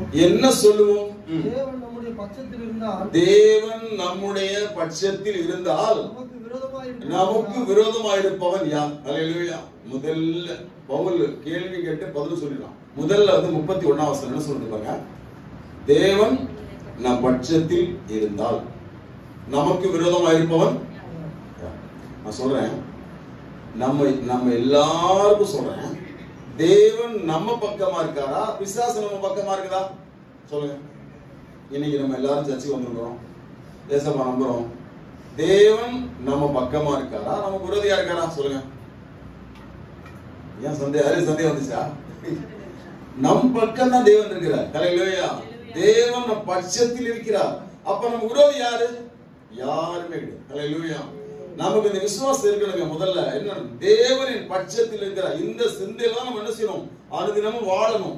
நம்ம சொல்லணும், என் பக்கம் தேவன் இருக்கிறார், தேவன் என் பட்சத்தில் இருக்கிறார். என்னுடைய சைடுல யார் இருக்கா? தேவன் இருக்காரு. உலகமே எனக்கு ஆப்போசிட்டா இருந்தா கூட என்ன அவங்களால ஜெயிக்க முடியும்? என்ன ஜெயிக்க முடியாது. தேவன் பட்சத்தில் இருக்கிறார். சோ அவனுக்கு பல்லுதான் உடையும், மண்டதான் உடையும். எனக்கு நான் போறதில்ல, தேவன் பட்சத்தில் இருக்கிறார். ஹல்லேலூயா. அப்ப நமக்கு இந்த உரச்ச விசுவாசம், ஒரு உறுதியான விசுவாசம் இருக்கணுங்க. தேவன், பவுல் சொல்றான், தேவன் நம் பட்சத்தில் இருந்தால் நமக்கு விரோதமா இருப்பவன் யார்? இருந்தாலும் ஆனாலும் சந்தேகப்படாதீங்க. இருக்கிறாருப்பா, உன் பக்கம் தான் தேவன் இருக்காரு. உனக்கு விரோதமா யாரும் சூனியம் வைப்பானா? சூனியம் கிடையாது, ஒண்ணு கிடையாது. ஒரு மந்திரவாதம் கிடையாது, சூனியமும் கிடையாது. உனக்கு விரோதம் யாரா பேசியும் ஒண்ணு ஜெயிக்க போறதுல. எந்த ஒரு பாறை வைக்க ஒரு பாறை வெடி வைக்க முடியாது, ஆப்புல வைக்க முடியாது, ஒண்ணும் பண்ண முடியாது. ஏன்னா தேவன் பட்சத்தில் இருக்கிறார். ஹல்லேலூயா. அப்போ நம்ம என்ன செய்யக்கூடாது? நம்ம பயப்படக்கூடாதுங்க. நமக்கு இந்த விசுவாசம் இருக்கணும். தேவனின் பட்சத்தில் இருக்கிறார். என்ன பட்சம் மீன்ஸ் என்ன சொல்லுங்க? இந்த பட்சம்ங்கிற வார்த்தை எப்படி புரிஞ்சுப்பீங்க? தாயானவள் தன் பிள்ளை மேல எப்படி இருப்பான்? பட்சமா இருப்பான். தாயானவள் தன் பிள்ளை மேல பிறந்த அந்த குழந்தையா இருக்க பட்சமா இருப்பாளோ, அதே போல நம் தேவன் நம்ம எப்பவும் பட்சமா இருக்க நமக்கு தெரியணும். அறிவு நமக்கு இருக்கணும். ஹல்லேலூயா. சோரி, அதனாலதான் தேவன் சொல்றாரு, உன் தகப்பனை விட என்ன நேசிப்பியா அப்படின்னு கேட்கிறார். ஹல்லேலூயா. உன் தாயோட நேசிக்க முடிவு பண்ணுங்களேன், அப்ப கர்த்தர் ஆசீர்வதிப்பார். ஹல்லேலூயா. அப்ப தேவனுடைய பிதா சொல்ல போனா பைபிள்ல நீ பழைய ஏற்பாடுல இருக்கிற பரிசுத்தவான்களை விட நம்ம விசேஷமானவங்க, யூதரை விட நம்ம விசேஷமானவங்க, ஆபிரகாம் ஈசாக்கை விட விசேஷமானவங்க. நம்ம ஒரு விதத்துல, ஒரே விதத்துல எப்படி தெரியுமா? பழைய ஏற்பாடுல இருக்கிற எல்லா பரிசுத்தவான்களும் கடவுளை பிதாவை என்ன சொல்லுவாங்க? யெகோவான்னு சொல்லுவாங்க, யாவேன்னு சொல்லுவாங்க. யாவே தான் யெகோவா, ஒண்ணுதான். யாவே அப்படிதான் சொல்ல முடியும். அல்லது சர்வல்ல உள்ளவரே, அல்லது தேவனே தேவனே தேவனே சொல்லுவாங்க. கடவுளே தேவனே அப்படின்னு சொல்லுவாங்க. யாரா இருந்தாலும், அது ஆதாம்ல இருந்து இயேசு பிறக்கிற வரைக்கும் எல்லாரும் அப்படிதான் சொல்லிட்டு இருந்தாங்க. பழைய ஏற்பாடுல இருக்க எல்லாரும் அப்படிதான் சொன்னாங்க. ஆபிரகாம் ஈசாக்கு மோசே எவனா இருந்தாலும் சரி. ஆனா இன்னைக்கு புதிய ஏற்பாடுல இருக்கிற நம்ம தான் பிதாவேன்னு சொல்றோம், அப்பான்னு சொல்றோம். ஹல்லேலூயா. எவ்வளவு பெரிய பாக்கியம் தெரியுமா அது? அவங்க எல்லாம் தேவனுடைய பிள்ளைகள் தான். ஆனா என்ன சொல்லி வளரல? அவங்க தேவனே தேவனேன்னு சொல்லி வளர்ந்தாங்க. கடவுளே கடவுளே. நம்ம என்னது? பிதாவே அப்பா அப்பா அப்பான்றோம். ஹல்லேலூயா. இயேசு கூட நம்முடைய சகோதரன் தான். என்ன சொல்லும்போது ஏசப்பான்றோம். ஹல்லேலூயா. அப்போ உலகத்திலே உயர்ந்த உறவு தான் அப்பாங்கிற உறவு தாங்க. அப்பாங்கிற உறவை விட உலகத்துல உயர்ந்த உறவு இருக்கா? மனைவியா கிடையாது, புருஷனா கிடையாது, எதுவுமே கிடையாது. அப்பாங்கிற உறவு தான் டாப். ஹல்லேலூயா. உங்களுக்கு புரியுற மாதிரி சொன்னேன். உங்க அப்பா உயிரோடு இருக்காரு, செத்து போயிட்டாரு வச்சுங்க, ஒரு நாதினோட மதிக்காது. ஹல்லேலூயா. மதிக்காது, சொந்த முதல்ல போயிடும். இப்ப எங்க அப்பா உயிரோடு இருக்காருங்க, இருக்கிற வரைக்கும் தான் எங்க மாமா மச்சன் சொக்காரனுக்கு போன் பண்ணுவான், பேசுவான், ஒரு விஷயம் கூடுவான். எங்க அப்பா இறந்து போனான்னு ஒதுக்கிடுவாங்க, எல்லாரும் ஒதுக்கிடுவாங்க. அப்பா இல்லைன்னா அந்த குடும்பத்துல பிள்ளைகள். ஹல்லேலூயா. அதுல சின்ன வயசுல சில அப்பா எல்லாம் பத்தி அவங்க ரொம்ப கஷ்டப்படுவாங்க. ஏன்னா அந்த தகப்பன் இந்த உறவு இல்லைன்னா அதை குடும்பமாவே யாரும் எடுத்துக்க மாட்டாங்க இல்லையா. தகப்பன் இல்லைன்னா எவ்வளவு சொத்து இருந்தாலும் சுகம் இருந்தாலும் அது இல்ல, அப்பா இல்ல, முடிச்சு, அதோட கதை முடிச்சு. அப்போ தேவன் நமக்கு ஒரு சாட்சி நான் கேட்டேன். ஒரு பாஸ்டர் வந்து சாட்சினார். அவங்க அப்பா இறந்து போயிட்டாராம். 3 வயசுல இறந்து போயிட்டாராம். 3 வயசு 4 வயசு இறந்து போனோன்னே எல்லாம் ஒதுக்கிட்டாங்க. அப்பா இல்ல, ஒதுக்கிட்டாங்க. அவங்க வந்து பாரம்பரிய ஆர்சி மாதிரி ஒரு பாரம்பரிய சபைக்கு போயிருக்காங்க. அப்போ எங்க யாருமே என்ன செய்யல, சர்ச்சிலையும் மதிக்கல, வீட்லயும் மதிக்க மரியாதை. அப்பா வேற ஒண்ணும் இல்லை, எல்லாமே சொத்து சோகம் எல்லாமே இருக்கு. என்ன இல்ல, அப்பா இல்ல. அப்பால என்ன செய்வாங்க, அது உங்களுக்கு தெரியுமா? அந்த விஷயம் தெரியுமா? அப்பா மட்டும் இல்லைன்னா இருக்கிற வரைக்கும் தெரியாது. ஹல்லேலூயா. இல்லைன்னா உறவே இல்லாத மாதிரி இருக்கும். ஹல்லேலூயா. உண்மையில சொல்றாங்க. இப்ப இருக்கும்போது எவன் கஞ்சி கொடுக்க மாட்டான், இருக்கும்போது என்னோட போனோட பண்ணி விசாரிக்க மாட்டான், பக்கத்திலே போக மாட்டாங்க. உயிரோடு இருக்கும்போது செத்து போன பிறகு என்ன தெரியுமா சொல்லுவாங்க, எங்க டேடி. ஹல்லேலூயா. அவங்க டேடி குடியே நல்லா முறையில் அப்பா அம்மா இருக்கணும். ஹல்லேலூயா. ஹலோ, நம்புறீங்களா இல்லையா? இருக்கும்போது சொல்ல என்ன வேணும் சொல்லுவோம். இருக்கும்போது அவர் என்னங்க அவரா அவரா அவரா, செத்த போன பிறகு ஐயோ எங்க டேடி. எப்போ அப்போ இந்த டேடிங்கிற உறவு தான் வந்து அதை விட சூப்பர் உலகத்துல எனக்கு தெரியாது இருக்கு சொல்லலாம். இல்ல தலையில இல்லவே இல்லை. தலையிலயா அப்பாங்கிற உறவு தாங்க உயர்ந்த உறவு. அப்போ தேவன் நம்மளை என்ன அந்த பாஸ்ட் வந்து இறந்து போவாங்க, அப்பா இறந்து போனோம்னா யாரும் மதிக்கலாம், யாருமே கிடைக்கலாம், அனாதமரை ஆயிட்டோம். அப்பதான் நம்ம பக்கத்துல ஆங்கிலேஸ் பெண்டில நம்ம சிஸ்டம் சர்ச்சுக்கு வந்தாங்க. வந்தா சொன்னாங்க, சர்ச்சுக்கு வந்து பார்த்தா அவங்க இப்ப வந்து கேரளால பெரிய பெரிய சபைகள் இருக்கு, இன்னைக்கும் சின்ன சபைகள் தானே செய்யுது. அப்ப அவங்க போன ஒரு சின்ன சபை போயிருக்காங்க. இது பெரிய பில்டிங் இல்ல, பலிபீடம் பெருசா இருக்கும், கோபுரம் இருக்கும், எல்லாம் இருக்குல்ல, பார்க்க சர்ச்செல்லாம் நல்லா பெயிண்டிங் பண்ணி சூப்பரா இருக்குல்ல. இங்க பார்த்தா ஒண்ணுமே இல்ல, ஒண்ணுமே இல்ல. மியூசிக் இன்ஸ்ட்ருமெண்ட் ஒரு டெமோ தான் இருக்கு. அவர் பார்த்தா எல்லாம் சாதாரண சோறு தான் இருக்கு, ஒரு டிசைனே இருக்கு இல்ல. ஆனா ஒரு மாதிரி இருந்துச்சு எனக்கு, போகுது குடிக்கலன்னு ரொம்ப இருந்துச்சு. ஆனா சர்வீஸ் முடிச்ச உடனே எல்லாரும் வந்து பேசினாங்க, அப்படியே சிநேகமா இருந்தாங்க, ரொம்ப கட்டி பிடிச்சி பேசினாங்க. அன்னைக்கு நான் முடிவு பண்ணேன், எங்கேயுமே நான் போக மாட்டேன்னு சொல்லி. ஹல்லேலூயா. அப்படிதான் அந்த சிநேகத்துலதான் சர்ச்சுக்கு நான் வர ஆரம்பிச்சேன். அப்ப ரசிக்கப்பட்ட பிறகு தான் தெரிஞ்சுதான், ஐயோ பூமியில பிதா இல்லைனாலும் பரவாயில்ல, பரலோக பிதா எனக்கு இருக்காருன்னு தெரிஞ்சேன். ஹல்லேலூயா. அந்த முதல் எனக்கு கிடையாது, துக்கம் போயிடுச்சு. அப்ப நான் பாருங்க, உலகத்துல இன்னைக்கு நீங்க ரசிக்கப்பட்டதுனால உங்க அப்பா இல்லாதனால பெரிய பிரச்சனை இல்லையா, ரசிக்கப்பட்டாச்சு. ஆனா உலகத்துல அப்பா இல்லைன்னா செத்துருவான். ஹல்லேலூயா. அவன் பைத்தியமாக சுத்தி இருப்பான் உலகத்துல. நான் சொல்லுவேன் ஹல்லேலூயா. ரசிக்கப்பட்ட நமக்கு ஏன் அந்த துக்கம் இல்லை, அப்பா இல்லைன்னா கூட. நம்ம ரசிக்கப்பட்டவங்க, நமக்கு ஒரு அறிவு, என்ன அறிவு இருக்கு, எனக்கு பூமியில அப்பா இல்ல பரவாயில்ல, நான் பரலோகத்துல இருக்கேன். ஹல்லேலூயா. அவர் உயிரோட இருக்காரு, எனக்கு பரம பிதா அவர் தான். ஹல்லேலூயா. அப்ப நமக்கு இந்த உறவு நமக்கு கிடைச்சிருக்கு, இதோட பெருசா என்ன? ஹல்லேலூயா. அந்த பிதா நம் பட்சத்தில் இருக்கிறார். ஹல்லேலூயா. நமக்கு தகப்பன் பட்சத்துல இருந்தா நமக்கு வேற என்ன வேணும்? ஹல்லேலூயா. அப்ப நமக்கு எதை பெருசா நினைக்க கூடாது, உலக பிரகாரமான ஆடம்பரங்களை, உலக பிரகாரமான ஐஸ்வர்யங்களை, உலக பிரகாரமான பதவி கோபத்தெல்லாம் பெருசா நினைச்சீங்கன்னா தோத்து போயிட்டீங்க. ஹல்லேலூயா. அதெல்லாம் வேணாம் நான் சொல்ல. கர்த்தர் நமக்கு தருகிறதெல்லாம் என்னது தர்றது வரைக்கும் ஓகே. நாமளும் அதுக்கு பின்னாடி ஓடக்கூடாது. எனக்கு இது இல்லையா அது இல்லையா நினைச்சு கூடாது. கடன் வாங்கி என்ன பண்ணக்கூடாது, நம்ம அது வாங்க இது வாங்க நினைச்சு சொத்து செய்யக்கூடாது. பாருங்க பிரியமானவர்களே, முதலாவது பாருங்க, தேவன் நம் பட்சத்தில் இருந்தால். ஹல்லேலூயா. அப்ப நம்ம தேவன் பட்சமா இருக்கிறதுக்கு என்னெல்லாம் பண்ணுமோ அதை மட்டும் தான் நம்ம பண்ணணும். ஹல்லேலூயா. இரண்டாவது பாருங்க, 32 வாசிங்க. தம்முடைய சொந்த குமாரன் என்றும் பாராமல் நம் எல்லாருக்காகவும் அவரை ஒப்பு கொடுத்தவர், அவரோடு கூட மற்ற எல்லாவற்றையும் நமக்கு அருளாது இருப்பது எப்படி? இப்போ நம்ம பிள்ளைகள் வந்து காலில் முள்ளு தைச்சா எப்படி இருக்கும்? காலில் முள்ளு குதிச்சு, இது முள்ளதுக்கு ஒரு ஆணி பிடிச்சிச்சு காலில், நீங்க பரவாயில்ல ஆணி தானே பிடிக்கிறோம் அப்படின்னு சொல்லுவீங்களா? ஐயோடு பதவிங்களா சொல்லுங்க. குழந்தைகளுக்கு காலில் ஒரு ஆணி தைச்சிச்சு, உங்களுக்கு மனம் பதணுமா அல்லது டிசி முறையாடி சொல்லுவீங்களா? அப்படி சொல்லுவீங்க, சொல்லுங்க. பதறும்ல. ஏங்க, தேவன் தன்னுடைய சொந்த குமாரனை பூமிக்கு அனுப்புறாரு. பூமியில வந்து ஆணி வச்சு அடிக்கிறாங்க கையிலே காலையும். ஹல்லேலூயா. இதை கண்ணால பிதா பாக்குறாங்க. அவருக்கு எப்படி உள்ள கொதிச்சுக்காதா? இதெல்லாம் நடந்த சம்பவம், கதை கிடையாது. நம்ம பிள்ளைல யாராவது காரி துப்புறாங்க எப்படி இருக்கும் நமக்கு? ஆனா இயேசு துப்புறாங்க, பிதா பாக்குறாரு. ஹல்லேலூயா. அதான் பைபிள், இந்த சொந்த குமாரன் என்றும் பாராமல். ஹல்லேலூயா. நம்ம எல்லாருக்காகவும் அவரை ஒப்பு கொடுத்தார். ஆணி அடிக்க ஒப்பு கொடுத்தார், அவமானத்துக்கு ஒப்பு கொடுத்தார், நிந்தைக்கு ஒப்பு கொடுத்தார். இவ்வளோ அவமானத்தையும் பாடுகளையும் வலியையும் கூட பிதா ஏன் பொறுத்துக்கிட்டார் தெரியுமா? நம்ம மேலோட சிநேகம். ஹல்லேலூயா. அப்ப இவ்வளவு நம்முடைய தேவன் சிநேகிச்சார, அப்போ உனக்கு சொந்தமா வீடு தர மாட்டாரா, கார் தர மாட்டாரா, சொத்து தர மாட்டாரா? இதெல்லாம் என்னது? தேடாத. ஹல்லேலூயா. இதெல்லாம் என்னது? மற்ற எல்லாவற்றையும் அருளாதிருப்பது எப்படி அப்படி கேக்குது. அப்படின்னு அர்த்தம், அப்போ இதுக்காக நீ கர்த்தரை தேடாத. உனக்கு ஒப்பு கொடுக்கப்பட்டவர் எப்படிப்பட்டவர், ஒரு ஒப்பு கொடுத்தவர் எப்படிப்பட்டவர், அதை பாருங்க. இயேசு நமக்கு தந்த பிதா எப்படிப்பட்டவர்? இயேசுப்பா சொல்றாரு தெரியுமா, என் பிதா எல்லாரும் பெரியவர் இல்லையா? ஹல்லேலூயா. என் பிதா என்ன தனியா இருக்க விடலன்னு. அப்ப இப்படிப்பட்ட தேவனை நம்ம என்ன செய்யணும்? கடவுளா கொண்டிருக்கிறோம். ஹல்லேலூயா. நம்முடைய பிதா யார் சொல்லுங்க? தன்னுடைய சொந்த குமாரனையே நமக்கு ஒப்பு கொடுத்தவர். சொந்த குமார் என்று பாராமல் வாசிக்கிறோம். நம்ம எல்லாருக்காக ஒரு ஒப்பு கொடுத்தவர், அவரோடு கூட மற்ற எல்லாவற்றையும் அருளாது இருப்பது இப்படி. ஹல்லேலூயா. அப்ப என்ன அர்த்தம்? கண்டிப்பா தருவார். ஹல்லேலூயா. நாம என்ன செஞ்சா போதும்? நாம தெய்வத்தை சிநேகிச்சா போதும். எங்க நம்ம தேவன் மேல நமக்கு ரொம்ப சிநேகம் இருக்கணுங்க. நம்ம ஆராதனோட இப்ப பவுலும் சீலாவும் சிறைச்சாலைக்கு போனாங்க. அங்க போயிட்டு கர்த்தாவே எங்களை காப்பாத்துங்கப்பா, அடிச்சுட்டாங்க, ரத்தம் வந்துருச்சு, ட்ரெஸ்ஸிங் வந்துருச்சு, இப்படி பண்ணிட்டாங்க அப்படி பண்ணிட்டாங்க ஜெபம் பண்ணாங்க. அவங்களுக்கு யோசனை கிடையாது. அவங்க எல்லாம் என்னது, காப்பாத்துங்க, கையில விலங்கு போட்டாங்க, காலில் விலங்கு போட்டாங்க, இது மாதிரி போட்டா அப்படி பண்ண, அவங்க எதுவுமே சொன்ன மாதிரி தெரியல. அவங்க பழக்கம் ஆராதிப்பது. ஹல்லேலூயா. அவங்க பழக்கம் கர்த்தரை துதிப்பது. அவங்க தங்க வழக்கத்தின்படி என்ன பண்றாங்க? அவங்க பாடுறாங்க. பாருங்க, கர்த்தர் தேவன் என்ன பண்ணாரு? பூமி அதிர்ச்சி உண்டு பண்ணாரு. ஹல்லேலூயா. அவங்க எந்த அளவுக்கு பூமி குலுங்குனா பூட்டு உடையுமோ அந்த அளவுக்கு குலுங்குது பூமி. ஹல்லேலூயா. கதை உடைய அளவுக்கு பூமி குலுங்குதா இல்லையா? பூமி குலுங்குது பாருங்க. ஹல்லேலூயா. அப்ப எவ்வளவு தெய்வ சிநேகம் அவனுக்குள்ள இருந்தா அப்படி ஆராதிக்க முடியும். ஹல்லேலூயா.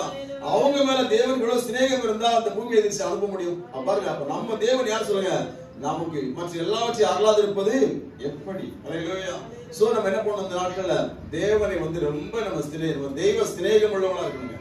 நம்ம பொதுவா நம்ம தேவனுடைய பிள்ளைகள்னாலே நம்ம என்ன செய்யணும்? தெய்வ சிநேகம் இருக்கணும். தெய்வ சிநேகம் ஒரு விசுவாசியை பாக்குறீங்க. எனக்கு ஒரு விஷயம் மறக்காது. நான் ரட்சிக்கப்பட்ட புதுசுல நான் மேரேஜ் முன்னாடி யூத்து, அதாவது சின்ன வாலிபர்ஸ் ரட்சிக்கப்பட்டேன் இல்லையா? அப்போ நான் கேரளாவில் நானும் என் ஃப்ரெண்டும் என்ன பண்றோம், மூணு பஸ் பையனா இருந்தாங்க ஞாபகம் இல்லை. ஒரு மலையில போயிட்டு இருக்கோம். கேரளாவில் மலையா தான் இருக்கும். மலை போயிடும். நான் மலையில இருந்து டவுன் இறங்கி இருக்கிறோம். அவங்க ஒரு வாலிபர் பொண்ணும் அவங்க அம்மா வந்துருக்கிறாங்க மேலே ஏறி. அப்போ அவங்க நகை போடல. கேரளாவில் யாருமே நகை போகுது, ஆவிக்குரிய சபை போட யாருமே நகை போட்டுக்க மாட்டாங்க. அது கம்ப்ளீட்டா யாரும் போட்டுக்க மாட்டாங்க. அப்போ நகை போடலாம். அவங்க பார்த்தேன், நகை போடல, ஏறி வராங்க. நாங்க எப்படி கீழே எதிரில் நடந்து போறோம். நடந்து போகும்போது அந்த பொண்ணு சொல்லுது அவங்க அம்மா கிட்ட, மம்மி இவர் தெய்வ மக்களா அப்படின்னு சொல்றாங்க. ஹல்லேலூயா. பார்த்தாலே அந்த பொண்ணு தெரிஞ்சது. அப்ப எதுக்கு ரட்சிக்கப்பட்ட பெண்ணுக்கு என்ன தெரிஞ்சு சொல்லுங்க? அவங்களுக்கு இன்னொருத்தர் ரட்சிக்கப்பட தெரிஞ்சா தெரியலையா? இப்ப நம்ம என்ன அடையாளம் சொல்லுவோம்? இப்ப நம்ம பெண்களாலும் நிறைய கத்திருந்தாங்க, தெரியுது. நான் எனக்கு தெரியுது அந்த பொண்ணு ரட்சிக்கப்பட்டு தெரியுது. என்ன பார்த்தா எப்படியோ கண்டுபிடிச்சாங்க. அதாங்க ஸ்பிரிட். ஹல்லேலூயா. அந்த பொண்ணு பாருங்க, அம்மி இது தெய்வ மக்கள் அப்படின்னு தெரிஞ்சுறாங்க. அந்த பொண்ணு அவன் அம்மாவோட சொல்லுது, அம்மி தெய்வ மக்களா? எனக்கு ரொம்ப ஷாக் ஆகி, இந்த அளவுக்கு இந்த பொண்ணுக்கு ஒரு ஸ்பிரிட் இருக்கு, ஆவி இருக்கு. ஒரு பொண்ணுக்கு என்ன தெரியுது? ரட்சிக்கப்படணும் பார்த்தா ரட்சிக்கப்படணும் சொல்ல தெரியல அளவுக்கு ஆவி இருந்துச்சு. பதிலா தெய்வ சிநேகம். ஹல்லேலூயா. அந்த வாலி வயசுல தெய்வ சிநேகம் வருமா? எதிரில் ஒரு பையனை சைட் அடிக்கதான் என்னது வேற மாதிரிதான் ஃபீல் வரும். அதான் அந்த வயசு. அப்படிதானே? தப்பு இல்லை. ஏன்னா அந்த தப்பு தான். ஆனால் அந்த ஸ்டேஜ் அது. ஆனா பாருங்க, அந்த பொண்ணு எனக்கு அப்படி மிஸ்ல இந்த அளவுக்கு ஒரு பொண்ணு அப்படின்னு ஆச்சரியப்பட்டேன். ஹல்லேலூயா. பாருங்க பிரியமானவங்களே, அப்ப நம்ம யாரா இருக்கணும்? நமக்கு தெய்வ சிநேகம் அதிகமா இருந்தா அவனுடைய பார்வை தெளிவா இருக்கும். ஹல்லேலூயா. அந்த வசனம் சொல்லு பாருங்க, என்ன சொல்லுது? நம்ம எல்லாருக்காக ஒப்பு கொடுத்தவர். அப்போ தேவன் மேல நம்ம ரொம்ப சிநேகம் இருந்தா நம்ம யாரு? நம்ம தெய்வ மக்களுங்க. ஹல்லேலூயா. நம்ம அப்பா யாரு? பிதா. ஹல்லேலூயா. சர்வத்தையும் சிருஷ்டித்தவர் நம்முடைய பிதா. அவரே நம்முடைய தகப்பனா இருக்காருன்னு சொன்னா நம்ம ஏன் பயப்படணும்? ஹல்லேலூயா. மூணாவது பாருங்க, 33 வாசிங்க. 33. தேவன் தெரிந்து கொண்டவர்கள் மேல் குற்றம் சாட்டுகிறவன் யார்? தேவனே அவர்களை நீதிமான்கள் ஆக்குகிறவர். ஓகே, மூணாவது பாருங்க. இப்போ சுப்ரீம் கோர்ட்ல ஒருத்தர் நீதிபதி சொன்ன நிரபராதி சொல்லிட்டாங்க. நிரபராதி சொன்ன பிறகு போலீஸ் கைது பண்ண முடியுமா? கைது பண்ண முடியாது. ஏன்? என்ன தீர்ப்பு வந்துச்சு? நிரபராதி. அதே போல நம்ம ஒவ்வொருத்தருமே பரலோகத்தில் இருக்கிற கோர்ட் இல்லையா, பரலோகம் நம்மள நீதிமான்னு சொல்லிட்டார் தேவன். ஹல்லேலூயா. அப்ப தேவன் நம்மளை என்ன சொல்லிட்டாரு? நிரபராதின்னு சொல்லிட்டாரு. நாம நல்லவங்க கிடையாது, நம்ம பாவிகள் தான், நம்ம அக்கிரமக்காரங்க தான், நம்ம கீழ்ப்படியாதவங்க தான். ஆனா நம்மள தேவன் என்ன சொல்லிட்டாரு? 33 தேவன் தெரிந்து கொண்டவர்கள் மேல் குற்றம் சாட்டுகிறவன் யார்? அப்ப பாருங்க, நம்மளை யாருமே குற்றம் சாட்டவே முடியாது. ஹல்லேலூயா. யாருமே நம்மளை குற்றம் சாட்டவே முடியாது. ஏன் முடியாதுன்னா, தேவன் நம்மை தெரிந்து கொண்டிருக்கிறார். ஹல்லேலூயா. ஒருவேளை நம்மளை யாராவது குற்றம் சாட்டினா கூட நீங்க கவலைப்படாதீங்க. என்ன நீ என்ன குற்றம் சாட்டிட்டு போ, தேவன் என்ன தெரிந்து கொண்டார். ஹல்லேலூயா. நம்ம யார் நம்மளை சூஸ் பண்ணிருக்கா சொல்லுங்க, தேவன் தெரிந்து கொண்டார். நமக்கு என்ன அறிவு இருக்கணும்னா, தேவன் என் பட்சமா இருக்கிறாரு, அந்த அறிவு நமக்கு இருக்கணும். ஹல்லேலூயா. அப்புறம் தேவன் என்னை எனக்காக இயேசுவே தந்துட்டாரு, அப்ப தேவன் எனக்கு வேண்டி எல்லாம் தர்றாரு, அந்த விசுவாசம் இருக்கணும். மூணாவது, தேவன் என்ன ஜூஸ் பண்றாரு, என்ன ஜூஸ் பண்றாரு, தேவன் ஜூஸ் பண்ணி போ. உங்க குடும்பத்துல உங்களை தேவன் ஜூஸ் பண்றாரு. ஹல்லேலூயா. இந்த ஊர்ல உங்களை தேவன் ஜூஸ் பண்றாரு. எதுக்கு ஜூஸ் பண்றாரு? உங்களை தம் மக்களாய் தெரிந்து கொண்டிருக்காரு, பிள்ளையா தெரிந்து கொண்டிருக்காரு. எதுக்கு தெரிஞ்சிருக்கா தெரியுமா?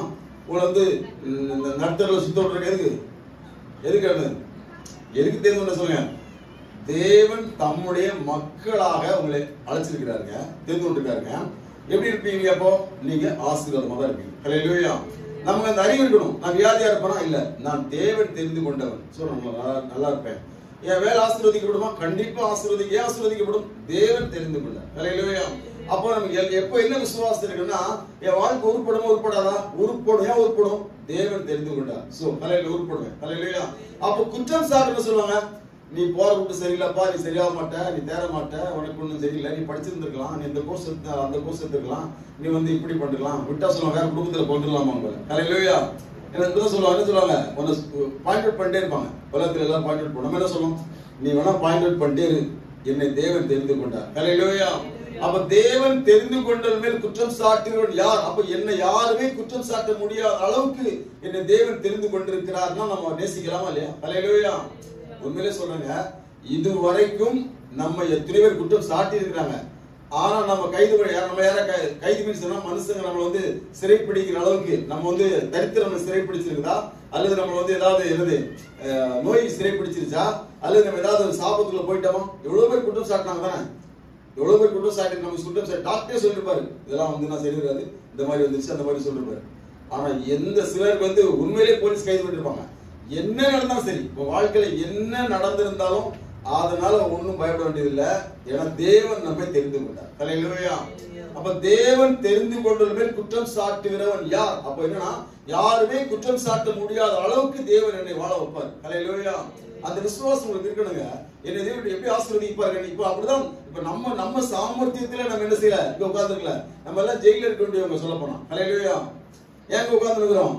கிருபை. ஹல்லேலூயா. நம்ம எல்லாம் ஹாஸ்பிட்டல்ல படுத்து கிடக்க வேண்டியவங்க தான். இங்க வந்து உட்கார்ந்துருக்கு கெத்தா எவ்வளவு உட்கார்ந்துருக்கோம்? கிருபை தான். நம்புறீங்களா இல்லையா? ஹல்லேலூயா. உண்மையிலங்க நம்ம வந்து எல்லாமே என்ன சொல்ல, தேவன் தெரிந்து கொண்டபடியால் நான் ஆசீர்வதிக்கப்பட்டிருக்கேன். அப்ப தேவன் எவ்வளவு பட்சமா இருக்காரு, குமாரனே குத்துட்டாரு, அப்புறம் என்ன சூஸ் பண்ணிட்டாரு. நாலாவது அப்புறம் 34 வாசிங்க. 34 வாசிங்க. ஆக்கிரமிப்பில்லாத தீர்க்கிறவன் யார்? கிறிஸ்து மரித்தவர், அவரே எழுந்து இருக்கிறவர், அவரே தேவனுடைய வலது பார்சத்திலும் இருக்கிறவர். போதும். நமக்கா பரிந்து பேசுறவரே இருக்கா? அவரே போதும். பாருங்க, நாலாவது காரியம் என்னன்னு கேட்டீங்கன்னா, நாலாவது, யாருமே நமக்கு தண்டனை எல்லாம் கொடுக்க முடியாது. யாரும் நீ நாசமா போன சொல்லலாம், அவங்க வாய்தான் வலிக்கும், நம்ம நல்லதா இருக்கும். ஹல்லேலூயா. நம்புறீங்களா? நம்மளை யார் ஆச்சரியப்படுத்த முடியாது சொல்லுங்க? தேவன் நம்மை நீதிமான் ஆக்கி இருக்கிறார். அதனாலதான். ஹல்லேலூயா. இப்போ நம்மளை வந்து தேவன் என்ன சொல்றாரு, நமக்கு பதிலா இயேசு மரிச்சதுனால, நமக்கு பதிலா இயேசு ஜீவனை கொடுத்ததுனால தேவன் நம்ம நீதிமான் ஆக்கிட்டாராம். இப்ப நம்மள யாராயிட்டோம்? நீதிமான் ஆயிட்டோம். அப்ப தேவன் நம்ம நீதிமான் ஆக்குறதுனால யாருமே நம்ம என்ன செய்ய முடியாது, ஆக்கினைக்கு உட்படுத்த முடியாதுங்க. அதான் சொல்ற பாருங்க, நம்ம ஆக்கினைக்குள் ஆக்குறவன் யார்? ஹல்லேலூயா. அப்ப யாருமே ஆக்கினைக்கு உட்படுத்த முடியாத ஒரு நபரா தான் நீ உட்கார்ந்து இருக்கீங்க. யாருமே குற்றப்படுத்த முடியாத ஒரு நபரா தான் நீ உட்கார்ந்துட்டு இருக்கீங்க. ஹல்லேலூயா. நம்புறீங்களா? ஹல்லேலூயா. இப்படிப்பட்ட நம்ம என்ன பண்ணணும் சொல்லுங்க? தெய்வத்தை சிநேகிக்கணும். ஹல்லேலூயா. ஏன்னா அந்த 37ஆம் வசனமே சொல்லுது பாருங்க, நாம் நம்மில் அன்பு கூறுகிறவராலே, அப்படிதான் வாசிக்கிறோம். அதானே, நாம் நம்மில் அன்பு கூறுகிறவராலே முற்றும் ஜெயம் கொள்ளல இருக்கிறோமே அப்படின்னு வாசிக்கிறோம். பொதுவா பாத்தீங்கன்னா பிசாசுகளை எப்போ என்ன பண்ணோம்னா குற்றப்படுத்திட்டே இருப்போம். நம்ம நிமிர்ந்து நடக்கவே கூடாதுன்னு அவன் நினைப்பான் பிசாசு. நம்மளை எதனா ஒன்று சொல்லி நம்ம தலையை கவுந்து நடந்து இருக்கணும். என்னைக்கு சாவுறதுக்கு தலையை நிறுத்தி விடாது. அதான் பிசாசுக்கு பிளான். பிசாசுனா டைரக்டா பிசாசு வந்து சொல்ல மாட்டான். அது நம்ம அம்மாவா இருக்கலாம், அப்பாவா இருக்கலாம், பொண்டாட்டி எல்லாம், புருஷனா இருக்கலாம், கூட இருக்கலாம், யாரா இருக்கலாம். ஹல்லேலூயா. என்ன பிசாசுக்கு பிளானு? தலை நிமிர்ந்து நடந்துடாதுங்க. ஹல்லேலூயா. ஆனா தேவன் நம்மள என்ன செய்யலன்னா அப்படி என்ன செய்யல, குறிஞ்சி நடக்கும்படிலாம் நம்மள வாழ வைக்கல, அழைக்கலங்க. நம்ம நிமிர பண்ணும்படி தான் அவர் வச்சிருக்கிறார். ஹல்லேலூயா. நமக்கு இந்த போத்தி இருக்கணும், நம்ம அந்த அறிவு இருக்கணும். நான் யாருங்கிற அறிவு நமக்கு எப்பவுமே இருக்கணுங்க. நம்ம செய்ய வேண்டிய ஒரே ஒரு காரியம் என்ன தெரியுமா? தெய்வத்தை நம்ம சிநேகிக்கணும். எப்படி சிநேகிக்கணும்னு விஷயம். பசி வந்தாலும் நேசிக்கணும், பட்டினி வந்தாலும் நேசிக்கணும், அவமானம் வந்தாலும் நேசிக்கணும், நமக்கு நஷ்டம் வந்தாலும் நேசிக்கணும், நமக்கு என்ன சம்பவம், யார் நம்ம மதிக்கலனாலும் நேசிக்கணும். நம்ம என்ன சூழ்நிலை நம்ம போனா இயேசு மாதிரியா போயிட்டு நம்ம இயேசு சிலுவைக்கே போயிட்டு அப்படித்தானே? இயேசு சிலுவைக்கே போயிட்டாரு. யோபு மாதிரி ஆயிட்டோம். யோபு எல்லாமே எடுத்து போனவன் ஆயிட்டான். அப்ப என்ன சூழ்நிலை வந்தாலும் நம்ம என்ன பண்ணக்கூடாது? நாம இயேசு விட்டு பின்னாடி போயிடக்கூடாது, முன்னாடி வரும். ஹல்லேலூயா. நான் உங்களுக்கு ஒரு ப்ராப்பர்ட் சொல்லணும்னு தான் நினைச்சேன், மறந்துட்டேன்.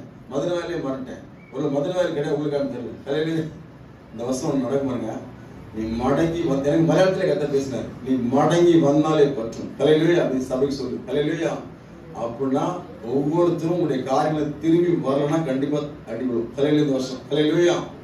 எந்த காரியமா இருந்தாலும் சரி, நீங்க போர்டு சொல்ற விஷயமா இருக்கலாம், பரமப்படுற விஷயமா இருக்கலாம், ஊழியக்காரர் பத்தி பேசுற விஷயமா, எந்த காரியம் தெரியாது. இல்லையா? நீ மடங்கி வரலனா, திரும்பி வரலனா அடி இந்த வருஷம் உண்டு. ஹல்லேலூயா. கண்டிப்பா இது ப்ராப்பர்ட்டா சொல்றேன். அது அடி வாங்கணும்னு நினைக்காதீங்க, அடங்கணும்னா சொல்றேன். திரும்பி வரலனா, திரும்பி எப்ப பாத்தீங்கன்னா, இந்த மோசை பாத்தீங்கன்னா கையில இருக்க படி கீழே ஒரு படினா கோலத்துல ஒண்ணு மலையாளம் தான் வருது. உண்மையிலே மோசை கோல் தான் பேசணும். வடினா வாயிலையா அது அங்கே உட்காந்து அது அவங்க கூட பேசுனல. ஒரு ஜூஸ் குடிக்க போனா மலையாளத்தை கேரளா எங்க போனாலும் கேரளா தான் இருக்கணும். ஸோ அது எப்படி காலையில இருந்தே எனக்கு தமிழ் வராம போராட்டிட்டு தான் வருது. அந்த கோலை வந்து கீழே மோசையை போடுவோம். கீழே போட்ட உடனே அது பாம்பாயிடும் தானே. மோசையை பேர் பயந்து ஓடுவோம், ஐயோ ஓடுவோம். ஹலோ ஹல்லேலூயா. அப்போ தேவன் என்ன சொல்றாருன்னா, இது உன் அனுபவம். ஹல்லேலூயா. உன் சொந்த அனுபவம் என்ன தெரியுமா? பாம்பை கண்டு ஓடுறது, பிசாசு கண்டு ஓடுறதும் உங்க அனுபவம். இனிமேல் நீ பிசாசு ஓடக்கூடாது. புரியுதா நான் சொல்றது? பாம்பை கண்டு பிசாசு மோசை என்ன பண்ணான்? பயந்து ஓடணும். ஏன்னா பாம்புல ஓடணும். அப்போ பிசாசை கண்டு நீ பயந்து ஓடுறவன் தான் இதான் அனுபவம். ஹல்லேலூயா. ஆனா இப்ப என்ன மாத்திர ஆண்டவரு அந்த கையில் இடுன்றது. அப்போ பிசாசு நீ ஜெயிக்கிறோம்னா மாறணும். அப்ப என்ன அர்த்தம்? திரும்பி இப்படி ஓடிட்டு இருக்கான். மோசை கோலங்களோட பாம்பு ஓடுறான், வான்ற திரும்பி வா. ஹல்லேலூயா. அப்போ நாம் இன்னைக்கு பயந்து ஓட கூடாது. சபை விட்டு ஓடுறாதீங்க, வாங்க. ஹல்லேலூயா. கர்த்தர் சொல்றாருங்க, வா. ஹல்லேலூயா. வந்து அந்த கோலை எடு, அந்த கம்பு எடு. அது உங்க கையில என்னது? மறுபடியும் கோலாய் மாறும். ஹல்லேலூயா. அப்ப என்ன அர்த்தம்னா, நம்ம என்னைக்குமே ஒரு எந்த சூழ்நிலை வந்தாலும் என்ன பண்ணக்கூடாது? கர்த்தர் விட்டு விலை ஓடவே கூடாது. நம்ம ஓடவே கூடாது. விசுவாசத்துல ஓடுறதுலே காரணம் ஓடி போனோம். அப்படிதானே? சொல்லுங்க, புரியுதா? ஹல்லேலூயா. நம்ம எந்த ஒரு அவமானம் வந்தாலும், துக்கம் வந்தாலும், பாடு வந்தாலும், தரித்திரம் வந்தாலும் என்ன பண்ண கூடாது? நாம் வந்து கர்த்தர் விட்டு விலகவே கூடாது. ஹல்லேலூயா. நம்ம என்ன செய்யணும்? எப்போதும் மடங்கி நம்ம, ஏன்னா நம்மள தேவன் எப்படி படைச்சிருக்கிறார் அப்படின்னு சொன்னா, நம்ம எப்படி கிறிஸ்துவ இருக்கிறோம்னு சொன்னா நம்மள தோற்கடிக்க முடியாது. அது பிசாசுக்கு நல்லா தெரியும். ஹல்லேலூயா. ஏன் நமக்கு பினான்சியல் நமக்கு கஷ்டம் வரலையா? வந்துச்சு. ஆனா நம்ம நல்லா தானே சாப்பிடுறோம். ஹல்லேலூயா. வியாதி வராமல் இருந்துச்சு, நமக்கு தான் வரணும், எல்லாம் வந்துச்சுல. ஆனா ஏன் சாவல? நம்மள சாவடிக்க முடியாதுங்க. ஹல்லேலூயா. நீங்க நம்புங்க. இது நம்பிக்கை தான் நான் சொல்லணும். நீங்க வந்துட்டு ஐயோ அப்படி அதெல்லாம் ஹல்லேலூயா. ஒருபோதும் நம்ம என்னது பராஜயப்படுத்த முடியாது. நம்மள ஒருபோதும் தோற்கடிக்க முடியாத அளவுக்கு தேவன் நம்ம வச்சிருக்கிறார். ஹல்லேலூயா. நமக்கு தேவன் தந்த ஸ்தானம் அதுதான். ஹல்லேலூயா. நமக்கு அந்த விசுவாசம் இருக்கணும். எனக்கு வந்து வியாதி ஒன்றும் பண்ணாது. ஹல்லேலூயா. ஒரு பாஸ்டர் சாட்சி கேட்டேங்க. அவருக்கு வந்து கேன்சர் வந்துச்சான். கேன்சர் வந்தோடனே என்ன பண்றாங்க? டாக்டர் ரொம்ப இப்படி சொல்லிருக்காரு, பேசிடாதீங்க, பிரசங்கெல்லாம் பண்ணாதீங்க, வச்சிடாதீங்க. அவர் வாரம் பிரசங்கம் பண்ணி இருக்காரு. அவர் ட்ரீட்மெண்ட் எடுத்து ஒரு பக்கம் ட்ரீட்மெண்ட் போயிருக்கு, ஒரு பக்கம் போயிருக்கு. அப்புறம் பார்த்தா கேன்சர் இல்லையா? ஹல்லேலூயா. சொல்றேன், எனக்கு வராது இல்ல, இப்படி ஒரு அது விசுவாசம். எனக்கு ஏன் வராது? என் தெய்வம் இல்ல, வராது. வராதுன்னா வராது, வந்தாலும் போயிடும். ஹல்லேலூயா. ஆனா வந்ததுக்கு அப்புறம் வந்துச்சுன்னா போதும். ஏன் நீ எப்பவுமே நம்ம என்ன செய்யணும்? பிசாசுக்கு எதிர்த்து நிலைகள் இருக்கா இல்லையா? பிசாசுக்கு மட்டும் தெரியாது, வியாதிக்கு எதிர்த்து தரித்து எல்லாத்துக்கும் தெரியும். எதிர்த்து நின்னா என்ன பண்ணது, என்ன பண்றோம்? அவர் வந்து பிள்ளை இல்லையா, அதுல என்ன அவர் என்ன சொல்லி கொடுவாங்க தெரியுமா? பிள்ளை இல்லாத பஸ், பிள்ளை இல்லாத பஸ் கொடுவாங்க. 10 வருஷம் பிள்ளை இல்லையா, ஆனா விசுவாசம் பிள்ளை கண்டிப்பா கத்து தருவாரு, தருவாரு அப்படி சொல்லிட்டு இருக்கிறேன். அந்த கேன்சர் வந்த பாஸ் தான் பிள்ளை இல்ல, அடைய பேரே வந்து பிள்ளை இல்லாத பாஸ். அவர் வெக்கமா இருக்கும், ஆனா அதெல்லாம் கிடைக்கும். அவன் சொல்றான், அதான் ஒரு குற்றப்படுத்துறவன் யார், அதெல்லாம் கிடைக்கும். 10 வருஷம் ஆகி போச்சான், 4 பிள்ளை பிறந்தான். ஹல்லேலூயா, ஒரே வருஷத்துல. அதுக்கப்புறம் அடுத்த வருஷம் ஒரு பிறந்த போனஸ் அமைச்சிருந்தாரு, அடுத்த வருஷம் ஒரு பிள்ளை, 5 பிள்ளை. இப்ப என்ன சொல்றாங்களா அமெரிக்கால, இந்த நிறைய பிள்ளை இருக்க பஸ். ஹல்லேலூயா, முதல்ல சொன்னாங்க பிள்ளை இல்லாத பிள்ளை 5 பிள்ளை, இப்போ 5 பிள்ளை வந்து சொல்றாங்க. இப்ப என்ன பேரு, நிறைய பிள்ளைகள் அந்த பஸ். அடையாளம் எப்படி அட்ரஸ் சொல்றாங்கன்னா, அந்த நிறைய பிள்ளைகள் அந்த பஸ். ஹல்லேலூயா, சந்தோஷம், ரொம்ப சந்தோஷமா இருக்கிறாங்க. ஹல்லேலூயா, அவங்க பாருங்க, பிள்ளை நிறைய இருக்கவங்களுக்கு நிறைய பேருக்கு கவலை இருக்கும், இல்லாததான் தெரியும் அது என்ன வழி. ஹல்லேலூயா, அப்ப பாருங்க பிரியமானவர்களே, அப்ப நம்ம என்ன செய்யணும்? நம்மளை யாரும் குற்றப்படுத்த முடியாது, யாரும் வந்து தோற்கடிக்க முடியாது. அது பிசாசுக்கு தெரியும், நமக்கு தெரிஞ்சா நல்லது. ஹல்லேலூயா, பிசாசுக்கு நல்லா தெரியுங்க, நம்மள ஒண்ணும் பண்ண முடியாது, அவன் நல்லா தெரியும்.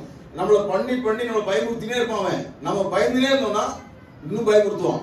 நம்ம எழுப்பணும், இல்ல எனக்கு தோல்வி கிடையாது, எனக்கு அவமானம் கிடையாது, எனக்கு உயர்வு தான், ஏன்னா எனக்கா இயேசு மரிச்சிருக்கிறார். ஹல்லேலூயா, கடைசியா 36 வாசிங்க, ரோமர் 8:36 வாசிங்க. கிறிஸ்துவின் அன்பை விட்டு நம்மை பிரிப்பவன் யார்?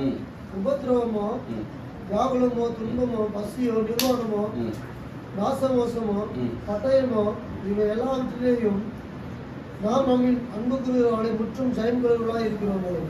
அடுத்து பாருங்க 36வது வசனம் சொல்லுது, என்ன சொல்லுது? கிறிஸ்துவின் அன்பை விட்டு பிரிப்பவனே. இந்த வசனம் எனக்கு ரொம்ப பிடிச்சிருக்கு. எனக்கு 5 காரியத்துல தான் ரொம்ப டாப்.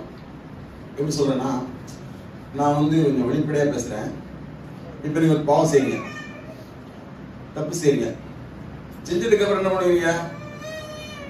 ஐயோ நான் தெரியாம செஞ்சேன் பண்ணி கற்றுங்களா, அல்லது பரவாயில்ல இன்னொரு செய்வீங்களா? ஏதோ தப்பு செஞ்சிட்டீங்க, பாவமோ குற்றமோ மீறுதலோ ஏதோ ஒன்று செஞ்சிட்டீங்க. பல அர்த்தம் இருக்குல்ல, சில மீறுதல் இருக்கு, சில குற்றம் இருக்கு, சில அக்கிரமம் இருக்கு, சில பாவமே இருக்கு. ஏதோ நம்ம செஞ்சிட்டோம், செஞ்சதுக்கு அப்புறம் பரவாயில்ல நல்லா இருக்கு, இந்த பாவம் செஞ்சுட்டே இருப்போமா? ஐயோ தெரியாது, எசமா மன்னிக்கமான கதவுமா? சொல்லுங்க சொல்லுங்க, பயப்படாதீங்க. 2 சொன்னேன். ஒண்ணு, நம்ம பாவம் செஞ்சதுக்கு அப்புறம் பரவாயில்ல இந்த பாவம் நல்லா இருக்குன்னு தொடர்ந்து அடுத்த முறை அந்த பாவத்தை செய்வோமா, அல்லது ஐயோ தெரியாம சரி மன்னிக்கப்பான்னு அழுவோமா? சொல்லுங்க, அழுவோம். ரட்சிக்கப்பட்டவங்களுக்கு நான் சொல்ல புரியும், அழுவோம். அப்ப என்ன அர்த்தம்னா, நீ பாவமே செஞ்சாலும் ஒரு நல்ல அர்த்தம் செய்ய முடியாது. ஹல்லேலூயா, ஏன்னா பாவத்தால் அதான் சொல்ற போது என்னை பிரிப்பவன் யார்? ஹல்லேலூயா, கிறிஸ்துடைய அன்புடன் யாரும் பிசாசால பிரிக்க முடியாது. நமக்கு அந்த அறிவு இருக்கணும். அதனால நம்ம பாவம் செய்யணும்னு யோசிக்கணும். எதுக்கு நம்ம பாவம் செய்யணும்? பாவம் செஞ்ச உடனே அழதான் போறோம், அதனால பாவம் செய்ய வேண்டாம். ஹல்லேலூயா, அப்படிதான் நம்ம திருத்தணும். என்னதான் நம்ம தப்பு செஞ்சா கூட, தப்பு செஞ்சதுக்கு அப்புறம் நம்ம வந்து பரவாயில்ல திருப்தியா மட்டும் செய்ய முடியும். என்ன பண்ணணும்? அப்புறம் அழுவோம், ஐயோன்னு அழுவோம். பாத்தீங்களா? அப்ப பைபிள் சொல்லி பாருங்க, கிறிஸ்துவின் அன்பு நம்மை அப்படி பண்ணுது. ஹல்லேலூயா, அப்ப கிறிஸ்துவின் அன்பு நம்ம மேல இருக்க போய் தான் நம்ம செஞ்ச உடனே என்ன தோணுது? ஐயோ நம்ம தெரியாம செஞ்சுட்டோமே, நம்ம அழுகிறோம், நமக்கு துக்கம் வருது, வேதனை வருதுல்ல. அப்போ நமக்கு ஒரு காரியம் தெரியணும், நம்மளால பாவத்துல நிலைச்சிருக்க முடியாது. ஹல்லேலூயா, நம்மளால ஒரு தப்பான காரியத்துல நிலைச்சிருக்க முடியாது. நான் சொல்லுங்க, ஏன் முடியாது சொல்லுங்க? அந்த அளவுக்கு கிறிஸ்து அன்பு நம்ம மேல இருக்கு. ஹல்லேலூயா, அப்போ நம்மளை விட்டு பாவத்தால பிரிக்க முடியாது, நம்மள சாபத்தால பிரிக்க முடியாது, பிசாசால பிரிக்க முடியாது. உண்மையிலே சொல்ல போனா, நல்ல கிறிஸ்து மேல அன்பு இருந்துச்சுன்னா அவன் ஐஸ்வர்யத்தால பிரிக்க முடியாது, எது வந்தாலும் பிரிய மாட்டான். ஏன்? அவன் கிறிஸ்துவின் அன்பில் நிலைத்திருக்கிறவன். ஹல்லேலூயா, அப்போ இயேசு கிறிஸ்துடைய அன்பு நம்ம மேல இருக்கு, அந்த அறிவு நமக்கு இருக்கு. ஹல்லேலூயா, அந்த அறிவுக்கு என்ன பண்ணுவோம் தெரியுமா? திருப்பி அதுக்கேற்ற மாதிரி நடப்போம். அப்படின்னா சூழ்நிலை தான் தெரியல. இப்போ கையில ஒரு கத்தி வச்சிருக்கிறவன் ஆப்பிள கையில வச்சு என்ன பண்ணு தெரியாம யோசிப்பானா, வெட்டுவான்ல. அந்த அறிவியல் வச்சுங்க, கையில கத்தி வச்சுக்கிட்டு லெப்ட் சைட்ல ஆப்பிள் எடுத்து என்ன பண்ணு தெரியாது, இப்படி கடிப்படியில பெருசா இருக்குன்னு சொல்லுவானா? சொல்லுங்க, அப்படி சொல்ல பைத்தியக்காரன் கையில கத்தி இருக்கிறத மறந்துட்டான். அதே மாதிரி நமக்கு என்ன அறிவு இருக்குன்னா, நம்மளால நான் வந்து எப்படி பாவத்தை ஜெயிச்சேன் வாலிப வயசுல அப்படின்னு சொன்னா, இப்படிதான் எப்படி ஜெயிக்க ஆரம்பிச்சேன்னா, இப்படிதான் சொல்லுவேன். நான் எப்படி சொல்லணும்? என்னால செய்ய முடியாது, அவ்வளவு சொல்லுவேன். என்னால செய்ய முடியாது, உண்மையிலே செய்வேன், ஆனா சொல்லுவேன், என்ன பண்ணுவேன், என்னால செய்ய முடியாது. எப்படி நான் பாவம் செய்ய முடியும்? அப்படி அறிக்கை பண்ண ஆரம்பிச்சேங்க. உண்மையில அப்படிதான் எனக்கு வாழ்க்கையில வெற்றி வர ஆரம்பிச்சது. ஹல்லேலூயா, உண்மைதான். பைபிள் சொல்றது என்ன சொல்ற? பைபிள் கிறிஸ்து அன்புடன் பிரிப்பவன் யார்?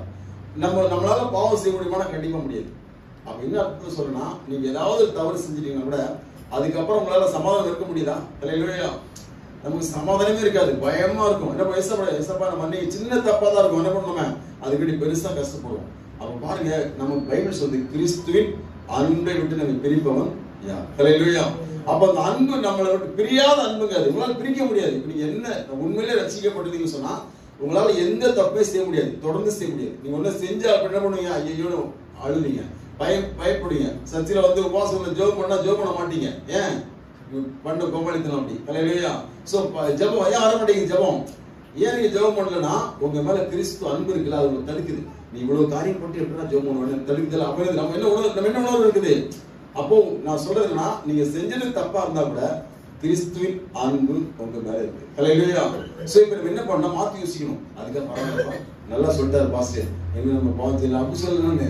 அதனால நம்ம என்ன பண்ணணும்? பாவம் செய்யக்கூடாது. இல்லையா? நம்ம தப்பே செய்யக்கூடாது. ஏன்னா நம்ம செஞ்சாலும் உலகத்துல இருக்கிற ஒருத்தர் தப்பு செய்யணும், சந்தோஷமா இருப்பான், பரவாயில்லப்பா நல்லா கொள்ளையடிச்சு சந்தோஷமா இருப்பான். நம்மளால கொள்ளையடிச்சு சந்தோஷமா கொள்ளையடிச்சா திருப்பி கொடுக்கணும்னு தோணுது. அந்த அன்பு நம்ம இது இருக்கும். இல்லையா? நம்மளால அடுத்தவங்க காசு ஏமாத்த முடியுமா? ஏமாத்த முடியாது. ரட்சிக்கப்பட்டோம். இல்லையா? அந்த அன்பு நம்ம என்ன செய்யாது? சம்மதிக்காது. இல்லையா? நம்ம எங்க போனாலும் பாருங்க, இப்போ ஒரு கடை போறோம், 100 ரூபாய் சாப்பிட்டோம், அப்படி வந்தோட கேட்க சில கூட்டம் இருக்கிறது இல்ல. ஏமாத்தமா? இல்லப்பா சரியா சொல்லி குத்துருவோம். நமக்கு ஏசப்பா நம்மளை தடுக்கிறாரு பாருங்க. நம்மளால எப்படி போய் சொல்ல முடியும்? நம்மளால திருட முடியுமா? சொல்லுங்க, திருட முடியாது. அன்பு தடுக்குது. நம்மளால நான் அதை தான் உணர்வேங்க. நானே விரும்பினாலும் நான் பாவம் செஞ்சுட மாட்டேன். எனக்கு தெரியாது, என் வாழ்க்கையை சொல்றேன். இல்லையா? நானே விரும்பினா கூட என்னால பாவம் செய்ய முடியாது. அது மொத்தம் நீங்க நான் நம்புறேன். இல்லையா? அதுதான் கிறிஸ்துவின் அன்பு. அப்ப நமக்கு அந்த அறிவு இருக்கணும். என்னால ஏன் பாவம் செய்ய முடியல? அந்த அன்பு என்ன தடுக்குது. இல்லையா? அப்ப இவ்வளவு நம்ம ஆசீர்வதிக்கப்பட்ட நம்ம இந்த 5 காரியம் பாருங்க. இந்த 5மே 5 லவ் லாங்குவேஜ் சொல்லுவாங்க. அந்த அன்பின் வார்த்தை மொழிகள் எல்லாம் நம்ம பட்சமா இருக்காரு. அப்புறம் நமக்காக கிறிஸ்துவே தந்திருக்கிறாரு. அப்புறம் நம்மளை தெரிந்து கொண்டிருக்கிறாரு. அப்புறம் நம்மளை ஆக்கிரமிப்புப்படுத்தாம இருக்காரு, நீதிமான் ஆகிட்டாரு. அப்புறம் அவருடைய அன்பு நம்ம மேல இருக்கு. பிரிக்க முடியாத அன்பு என் மேல இருக்குது. அப்ப இப்படிப்பட்ட ஆசீர்வாதங்களை பெற்ற நானு, இப்படிப்பட்ட தெய்வ சிநேகத்தை பெற்ற நானு திருப்பி என்ன செய்ய போறேன்னு தான் கேள்வி. திருப்பி என்ன பண்ண போறேன்னு தான் விஷயமே. திருப்பி என்ன பண்ண போறேன் அதான் முக்கியம். என்ன பண்ண போறோம்? திருப்பி என்ன பண்ண போறோம்னா, வெற்றி என்பது எது கிடையாது, பௌதிகமான காரியங்கள் அல்ல. நீ பௌதிகமாயிட்டு நீங்க வந்து எனக்கு அவங்களுக்கு வீடு பெருசா இருக்கு, எனக்கு சின்னதா இருக்கு, எனக்கு அவங்களுக்கு பெரிய காரம் சின்ன காரம் இருக்குது, அவங்களுக்கு வந்து நிறைய படிச்சிருக்கேன், கொஞ்சமா தான் படிச்சிருக்கிறேன், அவனுக்கு இந்த மாதிரி உலக பிரகாரமா ஒரு அளவு வச்சு நீங்க வந்து அளப்பீங்கன்னு சொன்னா அதை போய் வச்சுக்கிட்டு இதெல்லாம் கிடையாது. பூமியில பொறுத்த வரைக்கும் தேவன் யாருக்கு என்ன கொடுக்கணுமோ அதை கண்டிப்பா கொடுப்பார். அவங்க மனசுக்கு ஏத்த மாதிரி, அவங்களுக்கு குடும்பத்துக்கு ஏத்த மாதிரி, அவங்க தேவைக்கு ஏத்த மாதிரி இஸ்ரேல் ஜனங்களுக்கு வந்து பாகம் பிரிச்சு எப்படி பாகம் பிரிச்சு கொடுத்தாரு தெரியுமா? கொடுத்தாரு. அதிகமா மக்கள் இருந்தா அதிகமா கொடுத்துரு, கொஞ்சம் மக்கள் இருந்தா கொஞ்சமா கொடுத்தா சொன்னாரு. அது மாதிரி நம்முடைய அளவு அவருக்கு தெரியும், நம்மளோட அளவீடு அவருக்கு தெரியும். கண்டிப்பா கத்த என்ன பண்ணுவாரு? நம்முடைய பிரதிஷ்டைக்கு ஏற்ற மாதிரி, அர்ப்பணிக்கு ஏற்ற மாதிரி, நம்முடைய சுபாவத்துக்கு ஏற்ற மாதிரி நம்ம கண்டிப்பா தருவார். அதனால கண்டிப்பா தேவன் வந்து நம்மளை ஏமாத்த மாட்டாருங்க. ஆனா நாம என்ன நினைக்க கூடாது? உலக பிரகாரமா பௌதிகமான காரியங்களையே பெருசா நினைக்க கூடாது. அதுதான் வெற்றி நினைக்க கூடாது, அதுதான் ஆசீர்வாதம் நினைக்க கூடாது. உண்மையான ஆசீர்வாதம் என்ன? கிறிஸ்துவோட பிரியக்கூடாது, அதான் ஆசீர்வாதம். மனங்கள் பிடிலாம், எல்லாரும் மனங்கள் பிடிக்கும், பிரியமாக இயேசு கிறிஸ்துவோட பிரிய மாட்டேன் அப்படி நம்புறீங்களா? அதுதான் ஆசீர்வாதம். அல்லேலூயா. எதுவுமே ஆசீர்வாதம் இல்லைங்க. மற்ற ஆசீர்வாதம் எல்லாம் வந்து உலக பிரகாரமானதுங்க, அது நமக்கு நிரந்தரமானது கிடையாது. பிரியமா அதை நம்ம விட்டுட்டு தான் போனோம். ஆனா கிறிஸ்து அன்பு நம்ம கூடவே இருக்குங்க, என்றைக்கு நம்ம கூட இருக்கும். பிரியமான தேவச்சனங்கள பகல்களே கர்த்தரை ஸ்தோத்திரம் பண்ணுங்க, ஸ்தோத்திரம் பண்ணுங்க, ஸ்தோத்திரம் பண்ணுங்க. மகா பரிசுத்தமும் கிருபை இரக்கமுள்ளவரே உங்களுக்கு ஸ்தோத்திரம், ஸ்தோத்திரம் அப்பா. இதோட பரிசுத்தமான கரங்களில் ஒப்புக் கொள்ளுகிறோம் அப்பா. இப்படி அன்புக்காக உங்களுக்கு ஸ்தோத்திரம் அப்பா. கிறிஸ்துவின் அன்பு என்று இருக்கிறதை கத்தோங்க, அன்புக்காக எழுதுகிறோம் கத்தாவை, ஒப்புக் கொள்ளுகிறோம் அப்பா.